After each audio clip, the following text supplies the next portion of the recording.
Salut les internautes, ravi de vous retrouver pour cette première vidéo consacrée à une région particulière. Comme annoncé, nous commençons aujourd'hui la liste des régions françaises avec naturellement la première dans l'ordre alphabétique, l'Alsace. Allez, sans plus attendre, c'est parti.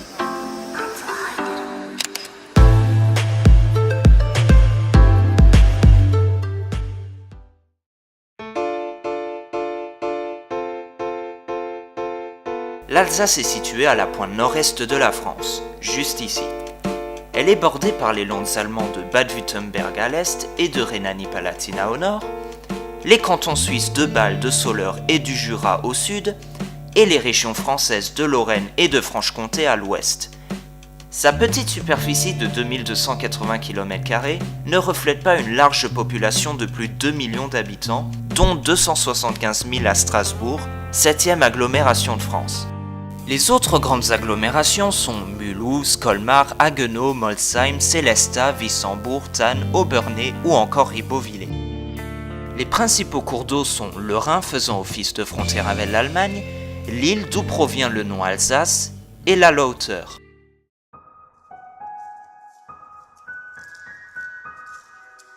Pour comprendre la géologie de l'Alsace, il nous faut comprendre la notion de tectonique des plaques.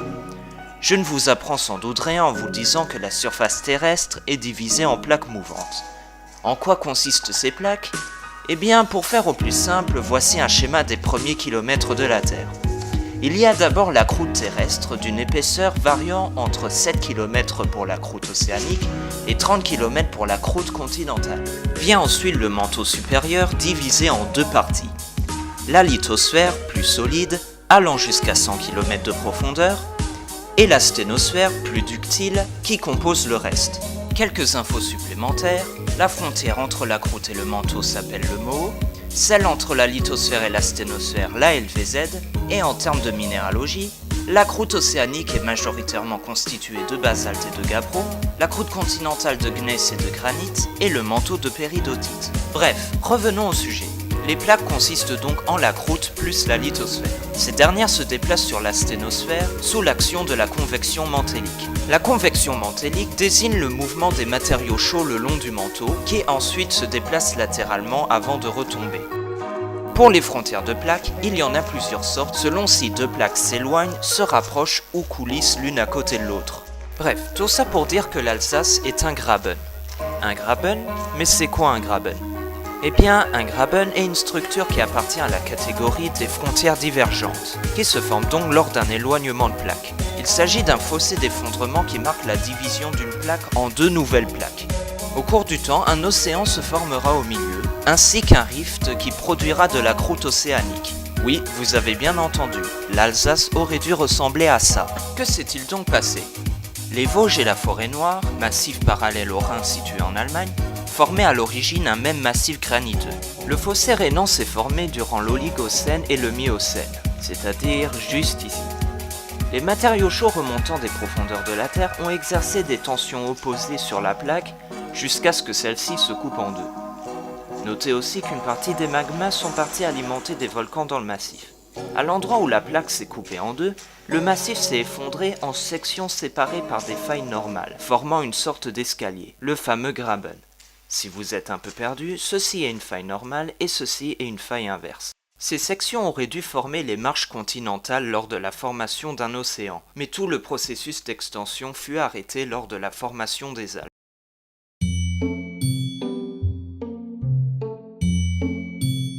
On peut diviser l'Alsace en plusieurs espaces naturels. Tout d'abord le massif vosgien, que l'on peut subdiviser entre les collines sous-vosgiennes, la forêt vosgienne et les Hauts-de-Chaume. Vient ensuite la plaine que l'on peut diviser entre les surfaces cultivées et le Ride, le Rhin avec la forêt rhénane, l'Alsace-Bossu qui relève du plateau lorrain et le Sundgau.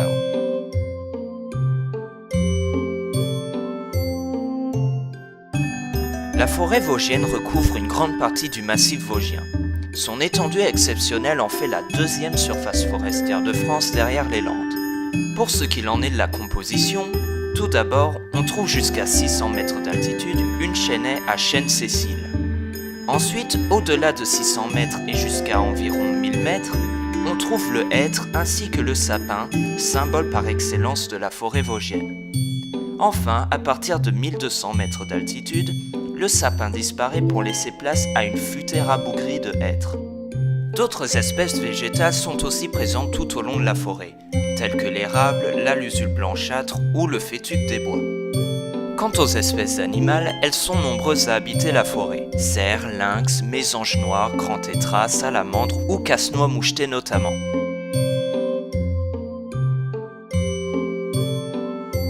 Au-delà de 1200 mètres, sur les crêtes et les plus grands sommets vosgiens, les célèbres ballons, la forêt laisse place à des landes battues par les vents. C'est dans cette zone que l'on trouve criques et lacs glaciaires datant du Quaternaire, tels que le lac Blanc, ainsi que des tourbières. On trouve dans les Hautes-Chaumes des plantes telles que les gentianes jaunes ou les pensées des Vosges, et c'est aussi ici que les fameuses vaches vosgiennes viennent brouter, vaches dont le lait servira à produire le célèbre Münster.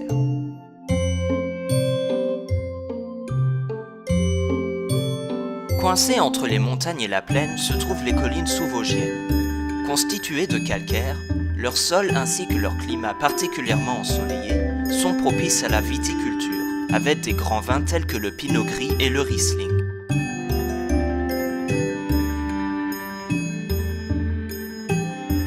La majeure partie de la plaine est utilisée à des fins agricoles.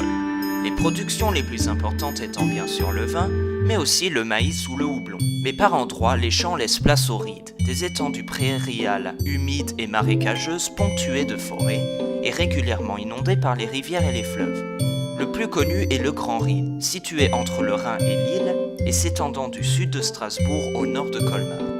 Les espèces animales caractéristiques sont le daim, le chevreuil, le courlis cendré, le campagnol ainsi que l'animal emblématique de l'Alsace, la cigogne blanche. Les principaux végétaux sont le saule et le peuplier, mais le ride renferme aussi des espèces rares, voire uniques en France, telles que le glaïeul palustre ou l'iris de Sibérie.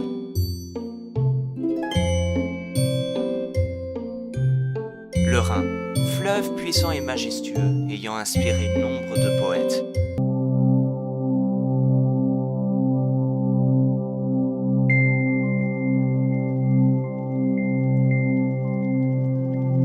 Long de 1233 km, dont 180 en Alsace, il prend sa source au lac de Thomas en Suisse, c'est là, et traverse 7 pays avant de se jeter dans la mer du Nord au delta du Rhin, aux Pays-Bas.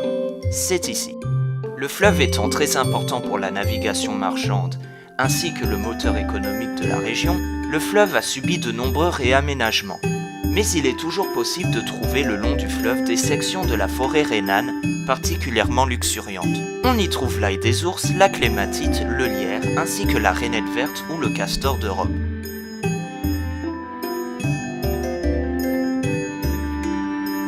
L'Alsace bossu désigne le morceau collineux qui ressort au nord-est, formant une bosse, d'où le terme bossu. Bien que lorrain sur le plan géologique et culturel, le territoire fut rattaché à l'Alsace pour des questions religieuses, étant protestant dans une Moselle catholique. Sa proximité avec la Lorraine fait qu'on n'en parlera pas plus aujourd'hui, mais on l'abordera dans une vidéo future.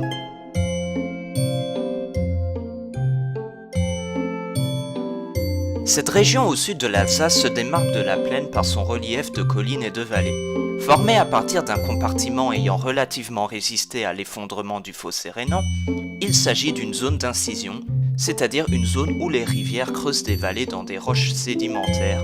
Dans le cas présent, il s'agit de marnes.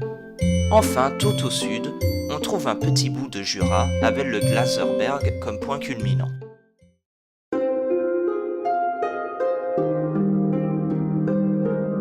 Nous commençons notre histoire en -58, lorsque l'Alsace devient gallo-romaine après la défaite du chef germain Arioviste à la bataille de Lorsenfeld. C'est durant cette période que le vin est introduit et qu'est fondé le camp d'Argentorum en -12 qui deviendra par la suite Strasbourg. En 407, un peuple germanique, les Alamans, envahissent et s'installent en Alsace, apportant leur langue, l'alémanique, avec eux. 89 ans plus tard, en 496, la victoire des Francs permet l'introduction du christianisme en Alsace, notamment par la fondation d'abbayes telles que l'abbaye de Murbach, fondée en 727. En 870, par le traité de Mersenne qui partage la Lotharingie, l'Alsace devient partie intégrante de la Francie orientale, aussi appelée Germanie, qui deviendra le Saint-Empire romain germanique en 962. Du milieu du XIIe au milieu du XIIIe, l'Alsace est sous l'égide de la famille de Hohenstaufen, dont le représentant le plus célèbre est Frédéric Barberousse. Cette époque marque l'apogée de l'art roman en Alsace. 1254 marque la fin du règne des Hohenstaufen et le morcellement de l'Alsace en plusieurs comtés. Cette époque est aussi marquée par une importante urbanisation et l'introduction de l'art gothique, dont la plus fière représentante est bien sûr la cathédrale de Strasbourg. Durant la Renaissance, l'Alsace devient un foyer de la Renaissance rhénane, ainsi qu'un foyer européen de l'imprimerie et de l'humanisme. Tant et si bien que la région s'ouvre au protestantisme au début du XVIe siècle, sous l'impulsion de théologiens tels que Martin Bucer. L'Alsace entre dans le giron français à partir de 1648 par le traité de Westphalie, traité qui met fin à la guerre de 30 ans, guerre qui par ailleurs assiéra l'hégémonie française en Europe. Ce n'est néanmoins pas tout l'Alsace qui est annexé. En effet, la France continuera son expansion dans la région morceau par morceau, comme Strasbourg en 1697 par le traité de Ryswick. Le bilinguisme fera peu à peu son entrée au XVIIIe siècle, siècle qui connaîtra une forte croissance démographique et un début d'industrialisation avec l'ouverture d'une première manufacture d'impression sur tissu à Mulhouse en 1746. Arrive la Révolution française dont l'Alsace épouse les principes, malgré quelques froissements notamment liés à l'interdiction du dialecte. C'est aussi pendant cette période, en 1792, qu'est annexé Mulhouse, le dernier territoire alsacien non encore français. La région traversera ainsi les périodes révolutionnaires et napoléoniennes, avec notamment le Concordat de 1801, dont on reparlera plus tard. On est donc à présent au XIXe siècle, où l'Alsace est l'une des régions industrielles les plus importantes au monde. L'industrie transforme grandement les villes telles que Mulhouse, et la première ligne de chemin de fer reliant Mulhouse et Thann ouvre en 1839. L'industrie alsacienne se fera une spécialité dans la mécanique, notamment le matériel ferroviaire, avec par exemple l'atelier de construction de locomotives d'André Koechlin, ancêtre de l'actuel Alstom. La famille Koechlin n'est par ailleurs qu'un des grands noms de la bourgeoisie industrielle alsacienne, dans laquelle figurent par exemple les deux Dietrich ou les deux Turckheim. Mais voici qu'arrive l'événement majeur de la guerre de 1870, qui entraîne l'annexion de l'Alsace et d'une partie de la Lorraine par le traité de Francfort en 1871. Seul le territoire de Belfort restera français et sera rattaché à la Franche-Comté. Ces terres forment alors le Reichsland Elsass-Lothringen de l'Empire allemand nouvellement créé.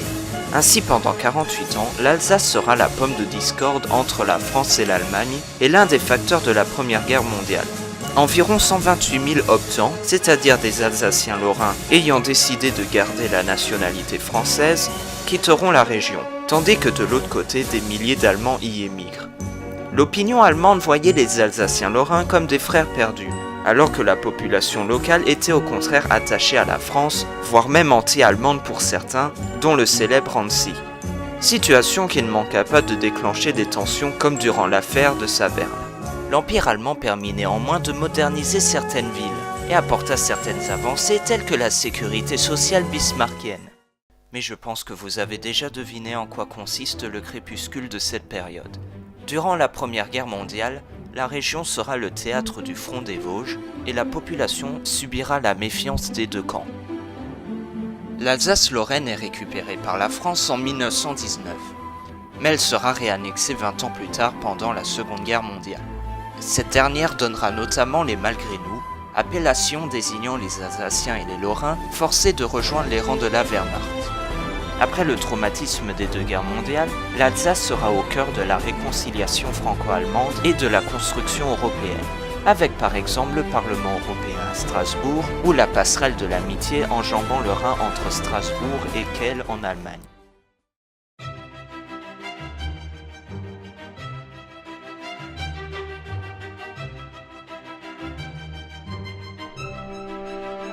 En termes de linguistique, l'Alsace est étonnamment diversifiée. On peut diviser les langues présentes en deux catégories, les langues autochtones et les langues importées, ainsi qu'en deux familles linguistiques, les langues germaniques et les langues romanes. Nous allons commencer par les langues germaniques avec l'alsacien, que l'on voit ici en vert. L'alsacien est un dialecte bas alémanique, L'alémanique étant lui-même une aire dialectale du sud-ouest de la germanophonie. Si vous ne voyez pas de quoi je parle, eh bien, il faut savoir que l'aire linguistique allemande est divisée en plusieurs groupes dialectaux, eux-mêmes divisés en une multitude de dialectes. Ces groupes sont le bas allemand, le moyen allemand et le haut allemand. On peut clairement voir ici que l'Alsace est parcourue par le haut allemand et un peu de moyen allemand. Si l'on regarde les dialectes composant le haut allemand, l'alémanique regroupe ces dialectes-ci, dont l'alsacien. Mais nous pouvons voir qu'il y a d'autres langues alémaniques en Alsace, ici et ici. Dans la partie sud de l'Alsace, le Sundgau, on y retrouve du haut alémanique, plus ou moins le même parlé de l'autre côté de la frontière en Suisse. Le dialecte de la région de Wissembourg est un peu particulier. Ce n'est pas tout à fait du haut allemand, ni du moyen allemand, mais plutôt une transition entre les deux. Il s'agit du francique méridional palatin. Le francique est une aire dialectale moyenne allemande qui couvre l'ouest de l'Allemagne, le Luxembourg, ainsi que des petites parties de la France, de la Belgique et des Pays-Bas. Pour finir avec les langues germaniques, on trouve le francique rhénan-lorrain, un autre dialecte francique, celui-ci étant parlé en Alsace-Bossu. Passons à présent vite fait aux langues romanes. Elles sont au nombre de 2 sur le territoire alsacien. Il y a le lorrain roman, autrement appelé welsh, parlé dans les vallées welsh des Vosges, et le franc-comtois parlé dans quelques villages frontaliers de la Franche-Comté. Ces 2 langues font partie des parlers d'Oual, qui sont les dialectes du nord de la France, dont fait partie le français. Mais ce n'est pas fini car viennent à présent les langues importées. Ces langues importées sont le français et l'allemand. L'Alsace étant une région française, le français a logiquement cours dans la vie quotidienne. Bien qu'il soit intéressant de noter que l'alsacien est une langue particulièrement vivace, étant la 2e ou 3e langue de France avec environ 700 000 locuteurs. Quant à l'allemand, de nombreux Alsaciens savent le parler du fait des liens historiques, économiques et culturels.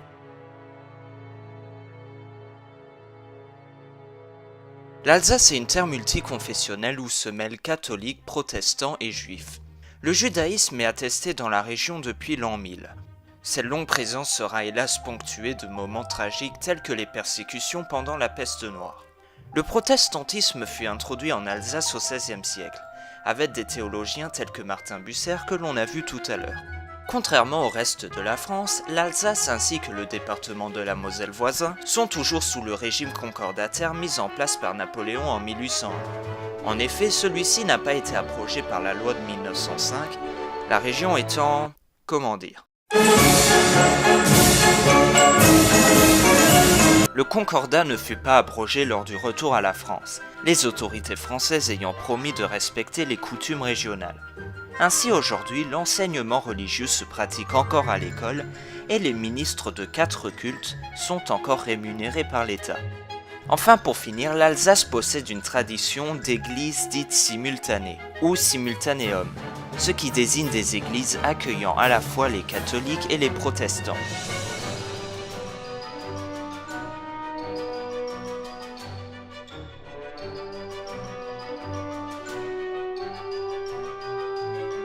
Lorsque l'on parle d'architecture traditionnelle alsacienne, il nous vient immédiatement l'image des maisons à colombages, charmantes et colorées. Ces fameuses maisons sont appelées Farva... Bon, ce truc-là. Bon, comme vous l'aurez remarqué, je n'ai pas fait LV2 alsacien, donc je m'excuse à l'avance pour la prononciation. La maison alsacienne fait souvent partie d'un ensemble qui inclut cour et grange, mais nous allons nous concentrer sur la maison elle-même. Les maisons alsaciennes sont faites d'une structure en bois remplie de torchis, appelée Lehme ou Wickelbode, mélange de boue et de paille. Ce torchis est soutenu par des palançons de bois, les Flachsvarik, et recouvert d'un enduit de chaux de couleur blanche, bleue, rouge, ocre, verte ou encore jaune. Le toit est traditionnellement fait de tuiles en écaille, les Biberschwanz. Un élément important de l'ossature est la symbolique apportée au bois. Les poutres disposées en cas que l'on peut voir ici forment ce qu'on appelle le mâle, dont il existe de nombreuses variantes. Il représente la silhouette d'un homme et symbolise la virilité et la force physique. Ce n'est bien sûr pas la seule forme symbolique que l'on trouve sur les maisons alsaciennes, voici donc un petit inventaire.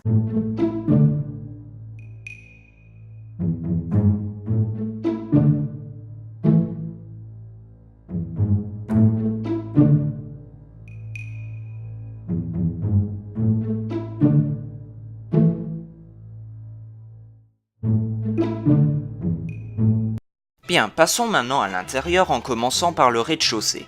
Donc au rez-de-chaussée on trouve le vestibule, User ou Usgang, la pièce de vie principale, la grosse stube avec un poêle qui sert de chauffage, soit en fonte, le Plättehof, soit en terre cuite, le Keschelhof.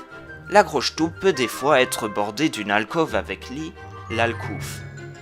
Vient ensuite la cuisine, Küche, avec un évier, le Wasserstein, et un four en partie à l'extérieur. À côté de la cuisine se trouve un débarras, le Kammerle, et enfin, tout au fond de la maison, on trouve la chambre des grands-parents, la Kleine Stube. Le premier étage est surtout occupé par les chambres à coucher, les Kamere, mais on y trouve aussi un fumoir à viande juste au-dessus de la cuisine, le Reicher Kammerle. Enfin, les combles du toit qui par ailleurs est traditionnellement coupé en biais par un abattant, le Valme, est consacré au grenier et aux conduits de cheminée, mais il peut aussi parfois servir de séchoir, dans les régions productrices de houblon notamment. Notez qu'il s'agit d'une description standard, car bien sûr, il existe de nombreuses variations selon le lieu, les matériaux disponibles, l'époque et ainsi de suite.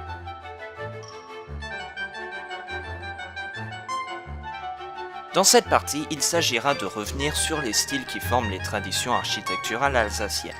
L'art roman. Présent entre le XIe et le XIIIe siècle, il existe sous plusieurs formes. La plus répandue est le plan en croix latine et à massif occidental, comme par exemple à Marmoutier, Murbach ou Rossheim. Les autres formes importantes sont le plan octogonal carolingien, comme à Ottmarsheim, et le transept bas-ottonien, comme à Eschau. L'art gothique.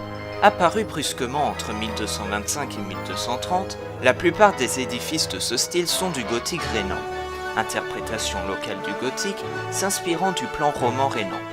Les exemples les plus notables sont la cathédrale de Strasbourg et la collégiale de Thann. Renaissance. La Renaissance arrive à partir de 1535 et prend fin à la guerre de 30 ans. Elle se caractérise par un maintien des plans traditionnels, mais en y incluant de riches décorations et détails, pignons, volutes, sculptures ou encore oriels. On peut citer la maison des têtes de Colmar ou la Metzig. Style du XVIIIe siècle.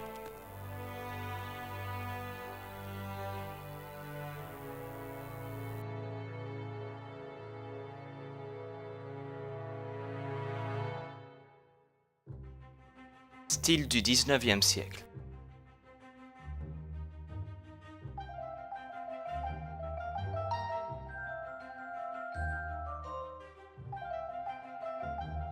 Style des XXe et XXIe siècles.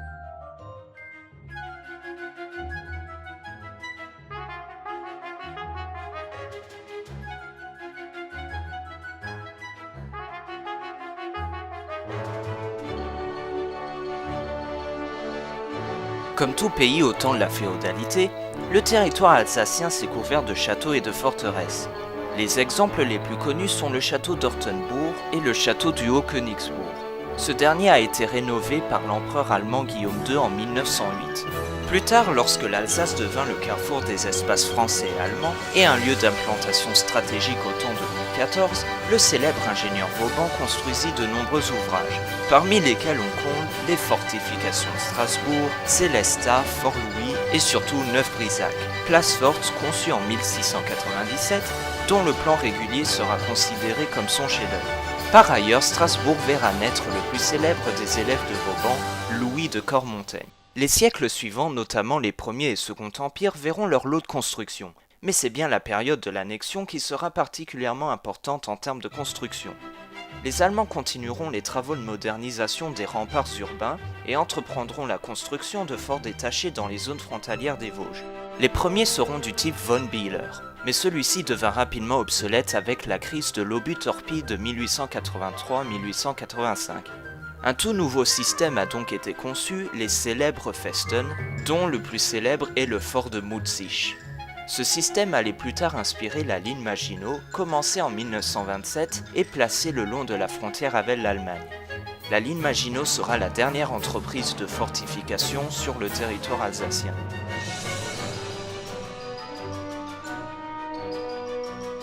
Comment peut-on parler tradition sans parler de gastronomie? Exactement, on ne peut pas. Et ça, la nourriture, l'Alsace est loin d'en manquer. Et ça ne se limite pas aux incontournables flamme ou choucroute, qui d'ailleurs veut simplement dire chou acide, n'allez pas imaginer autre chose. Mais la cuisine alsacienne, c'est aussi le bake-off, ragoût de pommes de terre et de porc, la knack, les spätzle, le bretzel, le kugelhopf, la bière, le vin ou encore le schnapps. En ce qui concerne l'artisanat, la renommée de la région repose sur la verrerie d'art, notamment à Kaiserberg, et sur la poterie. Enfin, la culture musicale alsacienne est avant tout marquée par Albert Schweitzer, médecin, pasteur, théologien, philosophe, mais aussi musicien, expert de l'orgue. Quant à la musique populaire, il y a d'abord la blues music, jouée par un orchestre avant de 15 à 30 musiciens pendant les fêtes campagnardes, la Stubenmusik, qui peut être traduite par musique de taverne, et la Gugelmusik, d'influence suisse, jouée lors des carnavals. Et bien voilà, c'est sur ces mots que l'on va conclure cette vidéo. Sachez qu'évidemment je n'ai pas pu couvrir tout l'étendue de la richesse de l'Alsace dans cette vidéo. Mais bon, il faut bien qu'elle se termine un jour. Si ça vous a plu, n'hésitez pas à aimer, partagez votre avis dans les commentaires, abonnez-vous, et sur ce, à la prochaine tout le monde.